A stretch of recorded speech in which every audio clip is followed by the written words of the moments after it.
All right, this is a demonstration. I'm going to talk about how to use Maya unclaws to generate forms like tensor structures.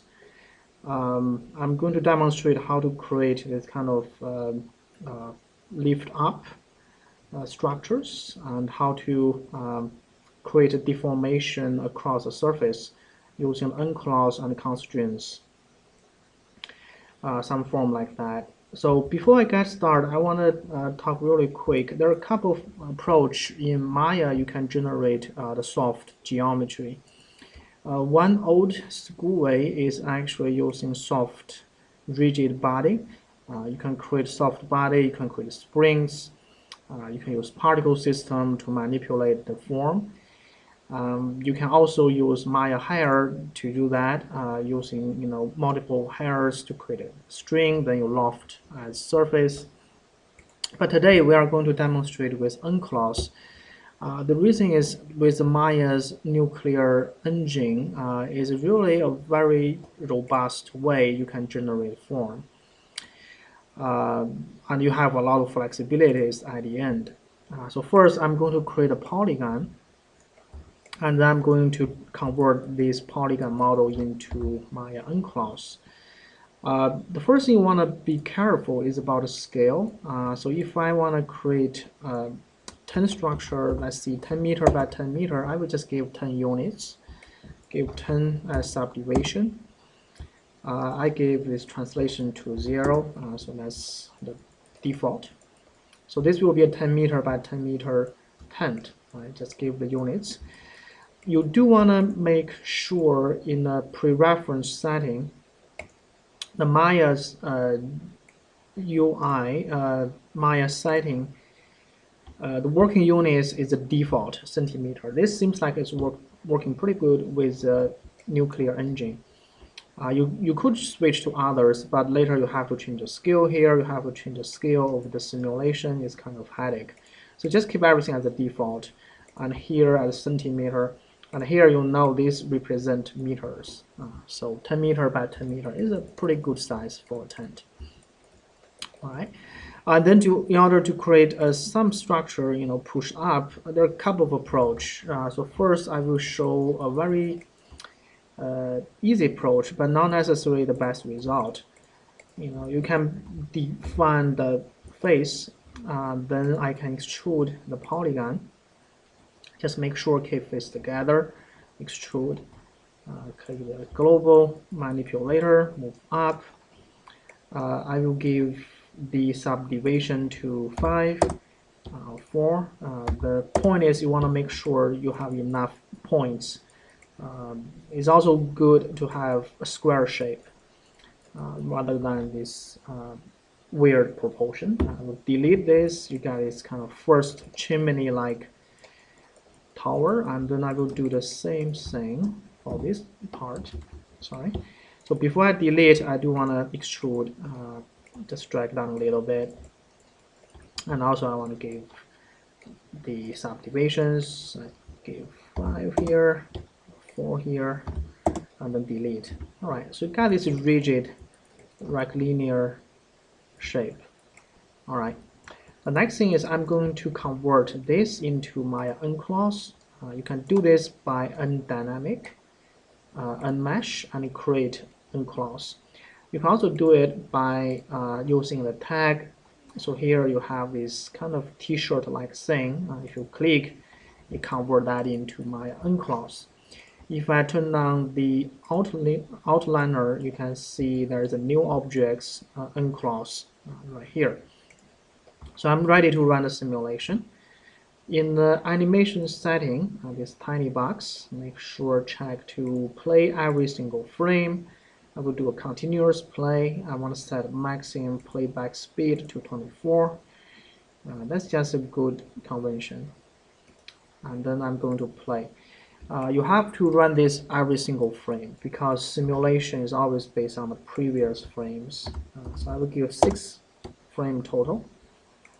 Play, you can see it's falling down like a cloth. All right, that's good. Then we are going to pin some of the corner points. So I'll ping up these points, these points, these points, these points. Also, I want to ping the points on the top, holding Shift. Ping all the points at the bottom. So the goal is I want to select all the these anchor points, and then I'm going to convert this as transform constraint. You can do this through the menu. You can also just click the one in the toolbar, create transform constraint.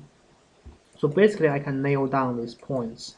Now, if I play, you can see it's dripped, but it stays in the original location. It doesn't really look like a fabric. So next thing, we're going to run a little bit tweaking here. So first, in attribute editor, Nuclear, this is your solver. It's a global solver. You can manipulate a lot of features. For example, gravity. If you increase the gravity, you see the form is going to be changed. You can set the wind speed, so you can have a little bit of wind simulation here. You can even give the gravity as a negative, so you're actually pushing the forms up like that. Yeah, give negative 50. Right, so you can have the form like that. You can also go to the solver attributes to set up the sub-steps, which will give more iterations, or less if you want to solve the simulation. I would just keep everything as a default. In unclosed shape, this is a place you can change a lot of properties. For example, stretch, I think is too rigid. I can lower that. So you can see it's more stretched. You can use number 3 in the keyboard to have a smooth version. I can lower that, the resistance for the compression. I can play with these different values, the bending, and see how that's gonna affect. So this is all in real time. If it doesn't update in real time, make sure you can click this green color arrowhead, so it will force Maya to run real-time simulation. All right, I think I'm pretty happy with it. Then I think the best way to tweak these numbers is by loading the preset. So here I can run, let's do a rubber. I think I like rubber. All right, so it gives this kind of rubber-like behavior. Wow, I think the gravity is a little bit too high. All right, so lower that a little bit. I will just push it to positive. And I will lower the wind. So it's not that windy. So here we go, we got the form. There are other features you could play with. For example, you can play with rigidities, you can play with the rest length. This will have a dramatic impact on the form. The rest length is very similar like Kangaroo's relaxation. If you play that plugin before in Grasshopper, you will know this. You can play with these relaxation effects very easily. All right. So that is about this structure, but if you compare that with this form, it's not exactly follow that kind of nice curvature. The reason is unclosed tends to like the homogeneous simple pattern at the beginning. It simulates a little bit more accurate than this extrude version. So there's one good practice is we can start with a simple one and use another approach to animate the openings. Raising up, we can animate another pushing down. Then we can give enough frames to simulate this change. All right, so this is one approach. I will show you another approach, very, very similar, but the result is a little bit better. So this time I will do a polygon, and I will do exactly the same settings.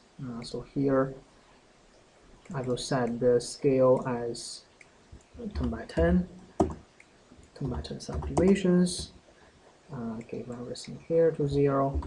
All right. If you did some operations, for example, I delete the face. All right.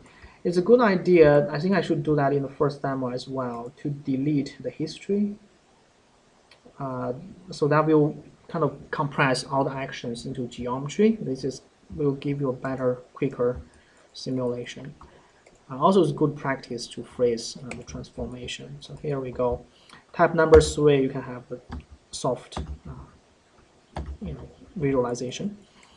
So this is the form, and then I'm going to do the same thing. I will convert it into enclose, and then I'm going to pick the four corners one by one, and I'm going to create a constraint right here, transform constraint, and I run the simulation. You see it's dropping down. This is nothing different from the first. I can go to the solver. I can increase. Let's play the animation. I can increase the values. Oh, I should give more frames. So you have that, and also I can change the enclosed shape preset. I can do a rubber material. All right, so that's kind of the same. The only difference is I'm going to animate a kind of a stretch to this kind of smooth corner. So to do that, there are many different ways. I usually will just create a kind of like a dummy objects, duplicate this guy, like a sphere shape.